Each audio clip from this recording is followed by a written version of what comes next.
at you like, why are you here? Right. Why are you bothering me? And you're like, okay, I'm sorry. I'm just trying to get some cheeseburgers for my kids, man. Like, I'm not trying to like work, ruin your day. But, I think business leaders, a lot of what they could do is say, all right, how do we emphasize to the front line the importance of these things? And how do we incentivize that behavior beyond just do your job? Yeah. Period.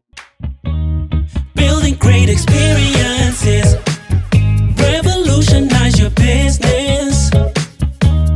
Building great experiences. Innovative strategies. Building great experiences. Elevate for your customers. Like, comment, and subscribe. Hey folks, this is Drew with another episode of the Building Great Experiences podcast. Today I have Madison Gates with me, a friend, and we worked together at our previous lives, and she's been to a couple of my executive dinners. We've had really good conversations. So she's VP of Marketing at Reliable Residential. They have a portfolio of brands, a lot of franchises in the home services space. She's also worked for Driven Brands in the past, which is where we met. Yeah. So lots of experience in marketing. And today we're going to be talking about the intersection of marketing and customer experience. So Madison, welcome to the show. Thank you. Thanks for having me. Yeah, for sure. So why don't we start by just giving the folks listening a background on you, your backstory, your origin story, if you will. Sure. And then maybe what you're doing today. Perfect. Yeah, so I have an interesting background in marketing. I went to school at University of Michigan for sport management and communication, so a lot of events, and then graduated, didn't really know what I wanted to do. So took some time off and coached college soccer for a little bit, and then actually started at a digital marketing agency ground up. There were 12 people when I first joined, really in SEO, web design, backlinking, like social media, really back in 2009. So we were really just getting started there. So spent a couple years there and then wanted to go back and get my master's in business. So always wanted to connect marketing and business. And then with the coaching aspect and playing aspect in soccer, leadership was my concentration. So how can you become a good leader, a good partner, a good team, a team member in business and in marketing? So got my master's and then stayed in Charlotte and kind of fell into Driven Brands. So I was with Driven Brands for over 6 years, started as a marketing manager and kind of ran US marketing, and over, we grew to 750 locations during the time that we were there. And then got moved over to Maaco. So better get Maaco, auto body repair and paint. Most people, it's a 55-year-old brand now, and continued to move up and had the opportunity to lead and left Driven Brands as the VP of marketing for Maaco, grew the team from 3 to 12, 13, 14, whatever we were at the time. There was a lot of customer experience that we had to focus on in a franchise space too. Franchising is a whole different world than your independent owner or your mom and pop shop. So definitely a lot of pieces to the business and customer experience there. So as Drew said, I now work for a private equity holding company. They invest in home services companies within the Neighborly brand. So Precision Garage Door, Mr. Rooter, Mr. Electric, AirServe, and I'm responsible for B2C on those locations and brands that we own. So we are not slowing down. We've had over 10 acquisitions in the last year, doubled revenue. It's been good, and started the marketing department really ground up. They didn't have a marketing team. So now we're growing. Team of 1. We are now a team of 5 in a year. So it's been great and it's good. Yeah. That's exciting. Yeah. Well, so as I mentioned, the topic is intersection of customer experience and marketing. I've had several folks on the show who we've talked about this. And one of the things I think is fascinating when you talk about the brands that you're working with is they're all kind of, I'll call it like in people's minds, like the lagging industries, right? They're the things that are maybe like, salt of the earth people that are like cleaning houses and fixing stuff. Yep. And so people might wonder like, well, what customer experience does really matter? And I'm like, 100%. Right. So maybe talk a little bit about your thought process when it comes to what is customer experience? How does it intersect with marketing, and why does it matter to your business? Sure. Yeah. I mean, I think customer experience is part of every piece of the sales process. It's when the customer first sees an ad that we put out, right? And do they have a feeling about what we're putting out there, all the way to if they book online or they pick up the phone and customer service is answering. Do they have a script? Are they friendly? Do they have the product services that the customer is looking for? And then all the way down to when they actually, close the sale or buy your product or use your service. And it's a full life cycle of that customer experience. So kind of going back to the, salt of the earth, I think what's really important for us as locations and as we're acquiring is making sure we're getting in that community. So what is their experience with us as an independent owner, different locations, but how can you scale that? So again, customer experience is every point in the business, right? It's the marketing efforts, it's the customer service efforts, it's the operational team, it's the sales team, and then kind of bringing it all together. So I don't think it's one department's job for customer experience. It's everybody's. 100%. So it's funny. I don't know if you've been watching with AI consuming everything right now. It's becoming so much faster and easier to do pretty much every job. And one of the things that I've read something last night, and it was talking about people are making these bold proclamations like SEO is dead, right? Like these kind of, and it's obviously clickbaity or whatever, but there's still some truth in it. And it's essentially talking about how people are not actually looking at landing pages or websites. They're just looking at in Google, what's the summary at the top of the page, and then they're going from there, right? Absolutely. And so I think it's disrupting a little bit like standard marketing practices or I should say standard marketing practices for the last 15 years. Anyway, the thing that I've been saying a lot is if everybody's getting faster and easier, you have to do something that's different. You have to do something that's unique. And I think that comes through in how you're approaching customers, like you mentioned, like from the moment they're like, oh no, this thing is happening in my house I need to take care of. How are you there differentiating yourself from anybody else? And then I also think with a lot of customers, like they're more than likely, especially in your business, going to pick up the phone and call someone that they know. Like, who do you recommend? And so you being at the nexus of that community is so critical, which you talked about.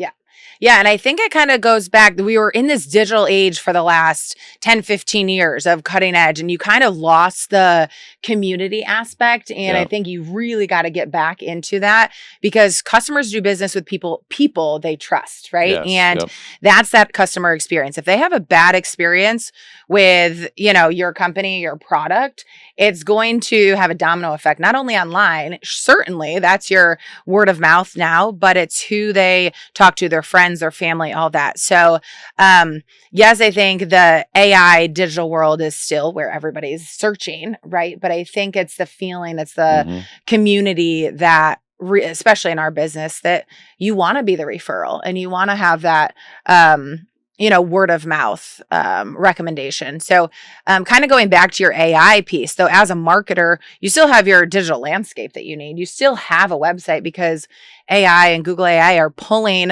information from your website and you're hoping that you're the one who's the expert, right? So we don't have a full blog yet, but we're trying to lean into a new social community PR type calendar and content calendar to really build on that. Like, we're the experts, we're local, use us. So I'm hoping that's kind of where the Google AI is going. And, we've got the content to support and the reviews and customer experience to support it. Yeah.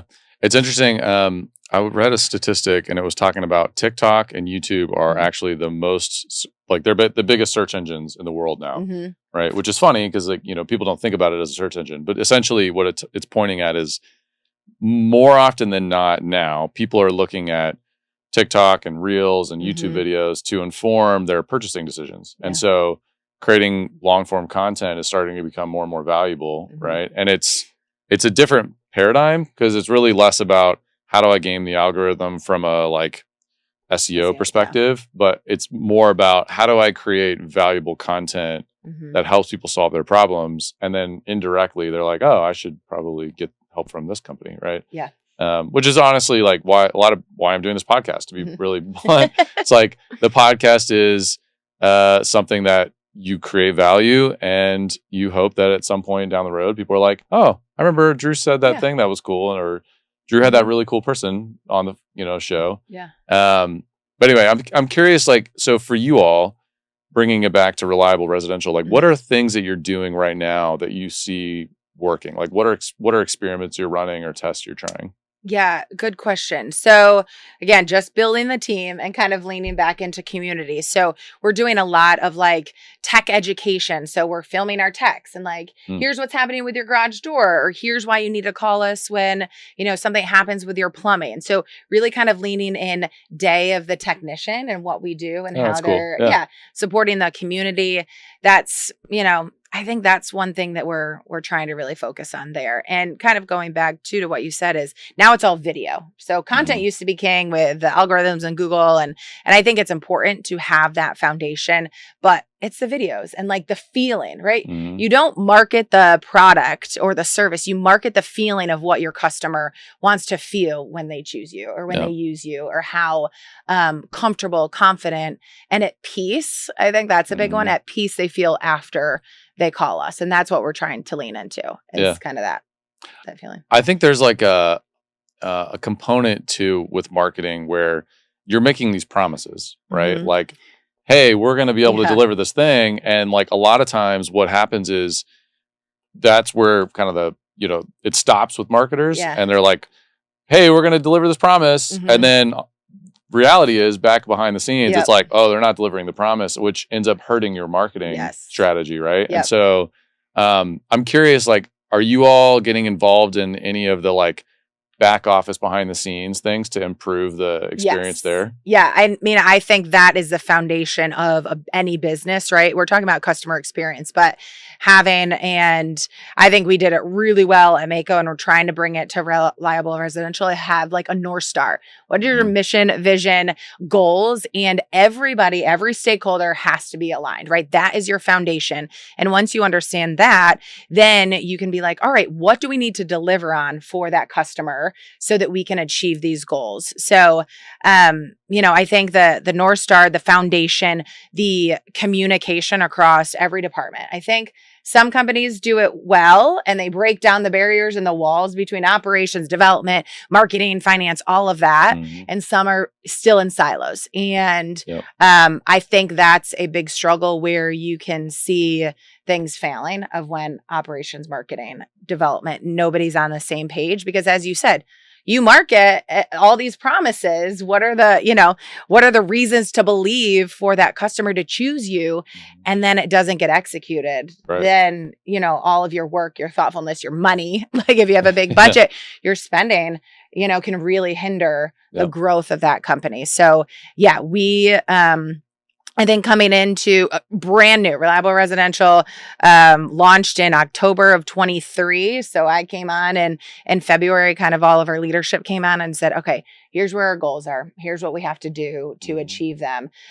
So yes, we are communicating across operations. Like, what promotions are we running? Is that hitting the bottom line? Is it impacting our margins? Right? I mean, right? Because marketing can say, hey, we're going to run a 30% off. And we used to do that. But can the sales team deliver that without having a 30% impact to the bottom line? So I think it's kind of the whole thing, and that really kind of went on a tangent outside of customer experience, but really is a business. Yeah. I think that there's an opportunity for marketers, especially when you think about 2025, where we are, the technology capabilities that are coming available.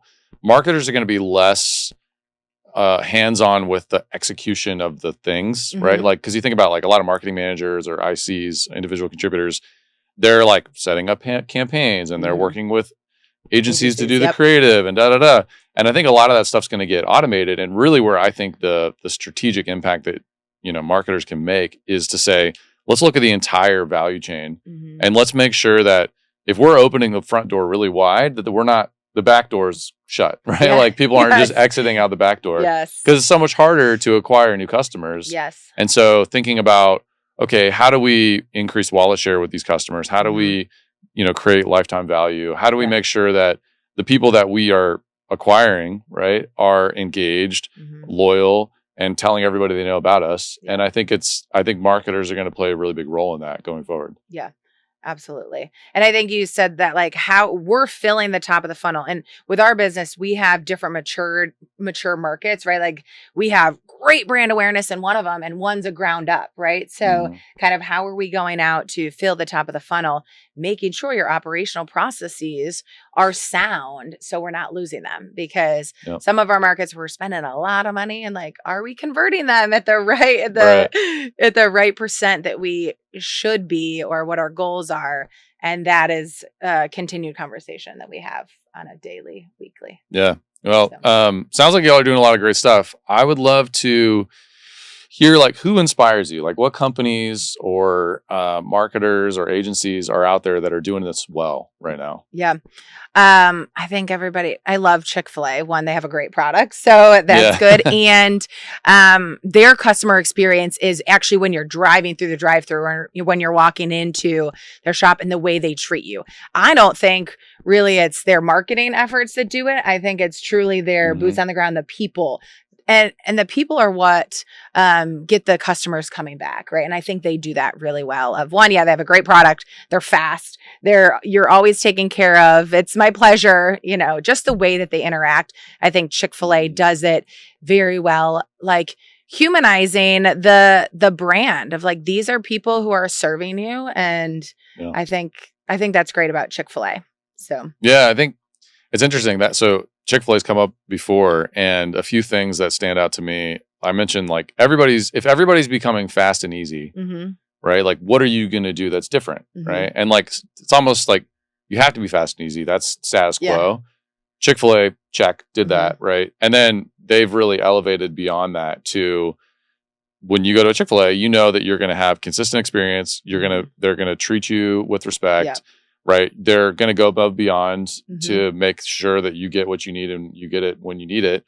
And I think that's why they're so successful right now. Like they've continued to blow up. It's funny. I remember 15 years ago, Chick-fil-A was predominantly in the Southeast, right? Because it started Atlanta, just down here. Now it's like spread across the country. Yeah. It's everywhere. Right. Yeah. My parents are in New York and they have like one and they're like, thank gosh, it's finally come to the north. So another one, I'm a workout girl. So yes, Lulu has a great reputation, but I'm going to say I love Fabletics. So I think they've done the influencer thing really well. They've connected with their target audience really well.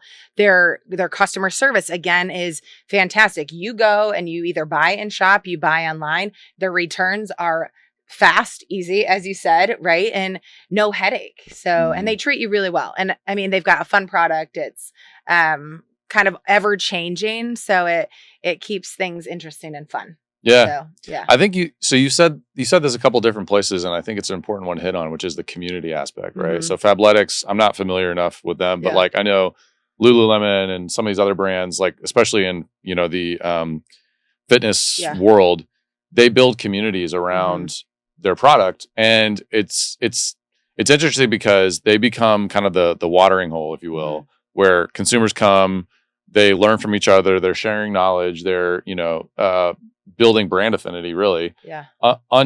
Honestly, unknowingly, like they're kind of like, oh, this is cool. Like I'm with these other people who care about fitness. So I'm around them, and indirectly the brand really benefits from it. And I think that, you said this looking back 50, 60 years ago, the business world is much more focused on that relationship, that human touch, that community aspect. Yeah. We kind of moved away from that. I think there is a bit of a yo-yo to it again, because people are like, well, everybody's fast and easy. It's all technology. Like, why do I care? Right. So, right. And it's overstimulation of every ad and every product and every service. And it's whether it's connected TV, it's, billboards, it's Instagram, it's TikTok, it's all of these things. It's like, it's so overwhelming for the customer, I think, that it's nice to, just have a conversation with somebody, in your neighborhood, like, hey, my garage door's broken. Who'd you use? Right. And so that's what we're trying to get back to. And of course, again, you have to have the foundation digitally, because they're going to do the research after they hear about it. But it's kind of like a breath of fresh air. Like, I don't have to do all the research on my own. Like somebody told me or had a good experience with it. So yeah, kind of going back to the community and giving back and connecting locally. Yeah. So we've kind of been hitting on these things throughout, but like, where do you think next 5 years marketing and customer experience will go? That's a great question. Video's king now. So I think the fun TikTok short reels will continue. But I'm seeing that it's going to be more of, I know we do in sports, they've got like NIL, right? And they've got your local sports. I'm thinking it's going to be more of that community reel and finding kind of that local influencer, because now we were going through big influencers nationally or internationally or whatever. A lot of brands are leaning into that. I think it's maybe partnering local. And I think some brands do it. But I think, it's going to be more of that local community feel. Still in the video space, still in the, maybe the podcast or just open communication. Yeah. I think, love what you said and completely agree. And I think on the technology side, it's going to be really fascinating. So we're in like the era of hyper personalization. And before it used to mean, you have these audiences or segments or personas that you're targeting, and you're like, all right, here's like a bucket of people who kind of have these characteristics or needs, and we're going to deliver this messaging to them, or that we're going to deliver this experience to them because that's what they need. I think we're quickly moving to a world where it's like, Madison, I know that you like these things. I know you like Fabletics. I know that you, blah, blah, blah. And it's able to serve you very personalized, targeted stuff that you're like, holy crap, I don't know, right? And I also think it's going to be really fascinating to watch. So Apple Intelligence came out like 3 months ago sometime. And it's essentially the first step towards this idea of like your own personal operating system or your own personal AI. Yep. So you're going to have, I think we will start to see a shift in consumer behavior and businesses, how we market, where we're not actually serving content to people. AI is serving like curated content to people based on its understanding of you. Yeah. So then you're in this weird, you're like, the AI is the middleman essentially. So you're like, how do we make AI curate our stuff, products and services and et cetera, content, whatever, to people. Yeah. Right. And it's going to be really interesting because it's going to blow everything up. Like people are going to be like, oh, I no longer can I just like execute and make stuff and just expect that people are going to go look at it. Like even ads are going to get completely disrupted because like, think about if you have a personal AI that is serving you relevant stuff that's like in context, right? Yeah. So like I'm on, like right now, if I pull my phone out with Siri, I can ask Siri questions and Siri will give me recommendations. I don't have to search for anything. I don't have to email anybody. I don't have to contact anybody. I don't have to go do anything. It just is like, here, do this. Oh, by the way, I did it for you. Don't worry about it. Yeah. So you're actually selling, AI, right? Yeah. Like you're marketing to AI so that it says, this checks the box for my person. Yeah. And I will do it. And it's going to be kind of like, did you ever watch Her? No. The Joaquin Phoenix and Scarlett Johansson? No. Okay. Did you ever watch, I'm not a movie person. Okay. Yeah. Well, basically, did you ever, in Marvel movies, there's Iron Man. Yep. And Jarvis, right? Like Jarvis is his like talking assistant that's just doing stuff for him. Okay. Like we're not that far from that. Yeah. And so I think it's going to be really interesting to disrupt how it disrupts complete industries and then, functions like marketing. Yeah.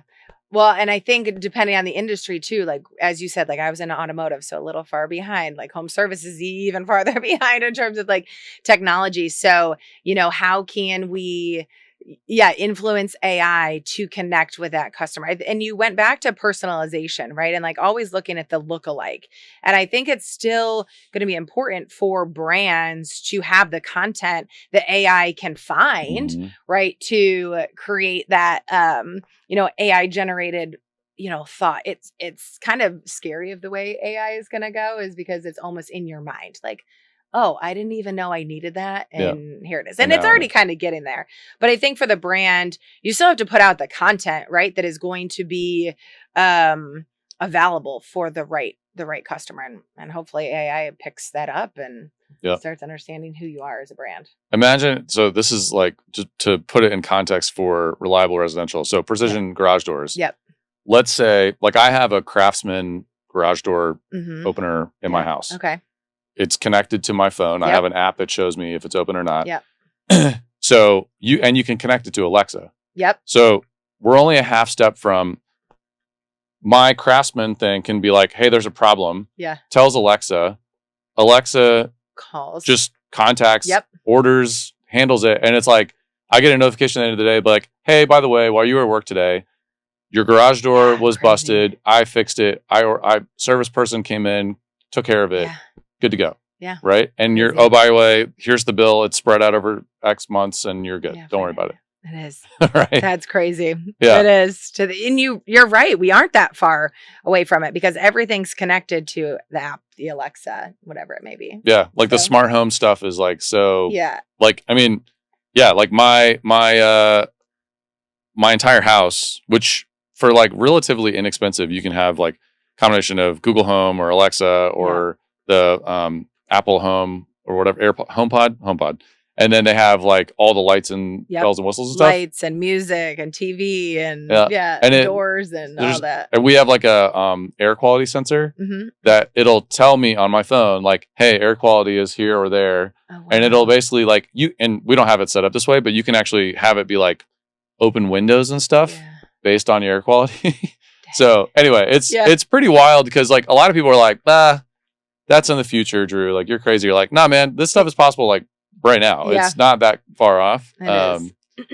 So let's bring it back to like practical tips and tricks. So what are things that you think like folks who are listening, business leaders, product leaders, marketing leaders can start to implement in their teams, in their companies that'll help them move the needle? Yeah, I mean, I think open communications. If you have a voice within your company, like making sure that you're connecting with that operations team, the development team. I know we were talking about this before, but like what companies could use some help? Like I like Trader Joe's and the products that they have, but goodness gracious, their parking situation is atrocious, right? And like that's part of customer experience, but that's your development team who's going out to find the sites. And, Driven Brands, we had that too. We had to figure out where each of our locations was going to go. Yep. So, I mean, from like top down, not only operations and marketing, but from when and where you choose, if you choose a brick and mortar, right? It is important. Like I don't shop at Trader Joe's because it gives me anxiety parking in the Met. And a lot of Trader Joe's have the same thing. So I think if you have influence and you can, I think no matter what level you are, it's just communicating across departments, across different stakeholders and be like, hey, here's my idea. How does it impact you and your department? And then how in turn is it going to impact the business? So communication, I think, is huge.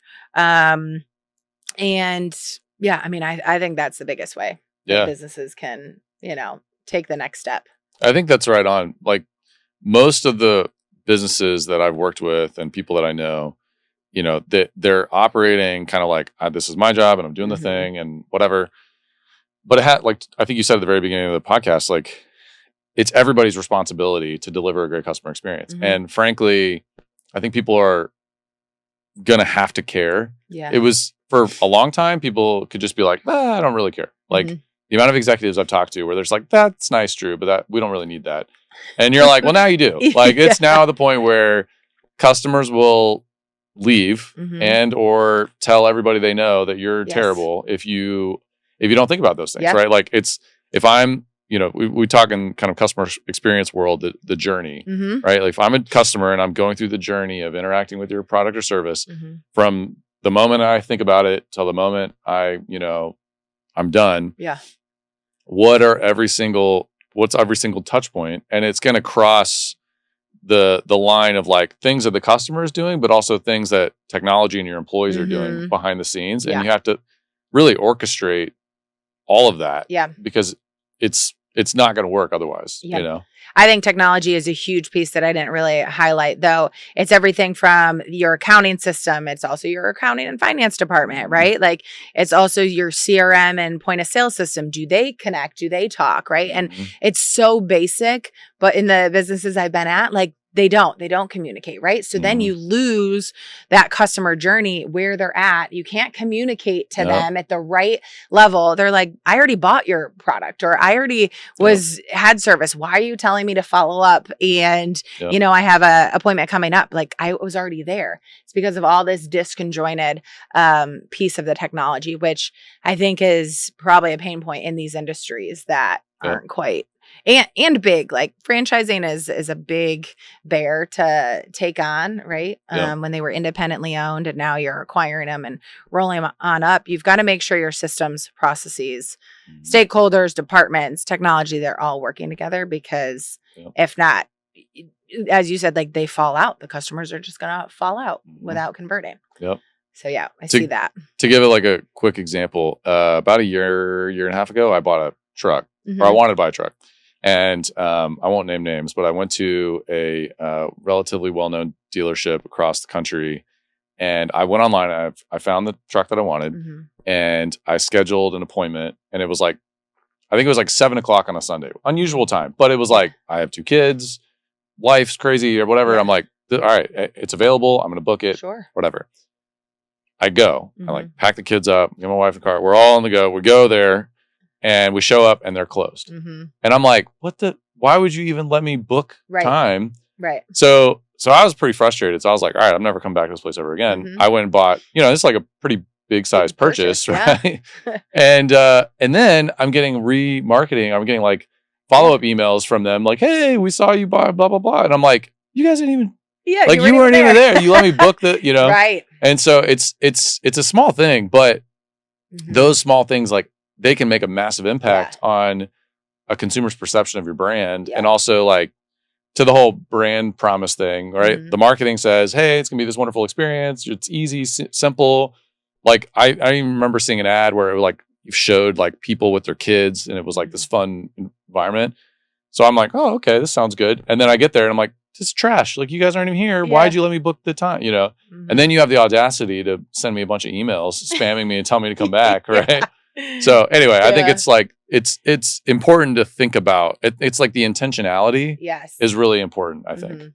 And I think going back to like executives, they're like, oh, I don't really care about that. But when you start talking about how all of these dominoes are connected, you know, that's your business. It's not just customer experience. It's your business, because your business is based on consumers, people, and how they feel about what you're delivering. Right. Exactly. And if you lose that trust, and I think I said this before, but like customers want to do business with people that they trust.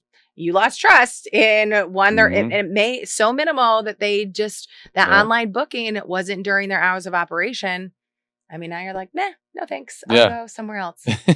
So I think that's important for leaders of businesses to really understand the impact that all of these connectivity plays a role. And how it's going to be successful. I think one of the things that, like, just a practical piece that a lot of business leaders miss is like frontline workers are really like your first touch and the customer experience, right? And if your frontline workers like hate their jobs, don't care, aren't equipped, aren't trained, aren't taken care of, whatever, they're gonna have a bad experience, because you're gonna walk up, like you think about if you've gone to a lot of like fast food restaurants, there's like, they kind of look at you like, why are you here? Why are you bothering me? And you're like, okay, I'm sorry, I'm just trying to get some cheeseburgers for my kids, man. Like, I'm not trying to like work, ruin your day. But I think business leaders, a lot of what they could do is say, all right, how do we emphasize to the front line the importance of these things? And how do we incentivize that behavior beyond just do your job, period, right? Like, I think that's where a lot of business leaders miss the mark. Like, I've shared this example on the podcast before. I'll share it again. I worked at the Ritz-Carlton right after college. It was like one of those jobs that I was a valet, and I went to the Ritz. And one of the most valuable things I learned from that experience was, first of all, it's like the top 1% of hospitality. So it's like very high level. However, a lot of their way of thinking and the way they approach customers, I think is applicable to every business because they would train us. I was a frontline person. Like I was like a nobody, right? And they empowered each employee and said, hey, if a customer has a problem, if a guest has a problem, you get $2,000 per day to make it right. And so, I never used it, but the fact that they were like, we trust you, that you're going to make the right decision. So like the example they share a lot is, if a customer or a guest in this case flew to a location and they lost their luggage or something, but they got a big business meeting like the next day, they were like, you as the valet, you are empowered to you don't have to go ask a manager, you don't have to talk to anybody, just take that person to the tailor and get them a suit, awesome. And just take care of it. And I think that that's what many business leaders should start to implement is like those types of things are the things that are going to matter more than like, did you check all the boxes? Right. Well, that's their differentiator, right? Like if you're checking fast, easy, convenient products, the same, what's your differentiator? And I think that's really important. I will say, I think Precision Garage Door and what we do really well on like tech trainings and kind of same thing. Like we can do discounts depending if it's a veteran or like if something's going wrong, we do a lot of community giving back and like opening doors campaigns. So if we go to, I don't know, we had a foster family, and we just gave them away for free, right? And they empower the techs to do that, right? I mean, maybe they'll make a call, but they can say, hey, I really want to give this door away for free. And we do a lot of that. So I will say we do that well at Precision of empowering, but kind of also not only empowering your frontline workers, but your people, right? Like I think as a leader and kind of going back to why I love what I do and being kind of a business and marketing leader is I hire the right people and empower them to do what they do best. And without kind of like being definitely not a micromanager, but like keeping them in this box, like allowing them to bring the ideas. That's what's going to take your business to the next level because you're hiring somebody else in who has ideas that are different than yours, maybe similar to yours, but I just love the empowering piece of on every level of the business. I think that's really important. I think that's like, so I had someone on the podcast not too long ago and she's a kind of leadership development, change management person. And we talked a lot about employee experience and we talked a lot about how the employee experience has a big impact on the customer experience. And a lot of companies, I think, just forget like that really important piece, which is, hey, you hired these people. They're also humans. They have feelings and emotions and needs and lives. And how do you, equip them? But also like, no, like they're adults. They're smart. You hired them for a reason. Like let them do their job. Let them do the thing. And don't kind of like, nitpick all the little silliness. Like I think a lot of businesses, especially the last couple of years, since probably 23 until now, are overly fixated on, I'll call it like output metrics, like lagging indicators. And they're like hyper fixated on like, we got to increase top line. We got to improve byline. And, and then they're kind of like mandating things to employees about like how to do it. And really like what they should be doing is saying, let's focus on the inputs and the score will take care of itself. Right. And letting the employees inform you of like, hey, this is what customers are actually saying. Right. Not what you think they're saying. So it's, I think it's a really important point that you made. And kind of tying it back to the customer experience of, because the top execs don't really know, they think they know what customers are feeling or thinking, but you've got your boots on the ground, marketers, really like your managers, analysts, coordinators, whatever it may be. They're the ones ingesting all of this information of what's being said and kind of just listen. And how can you make adjustments and pivot to, again, kind of going back to the North Star of who you are and who do you want to be perceived at as a business and a brand. 100%. So with our final few minutes, what would you say are like if people take nothing away from this conversation, what do you think are like the 2-3 things that you would really want to hit on? I think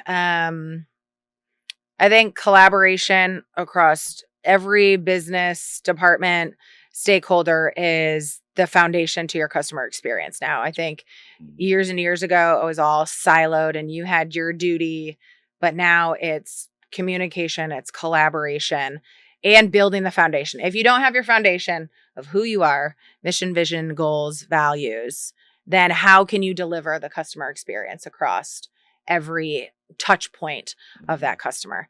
I think that's the number one. I think that's your foundation as a business, as marketing leaders. Yeah. So that's that.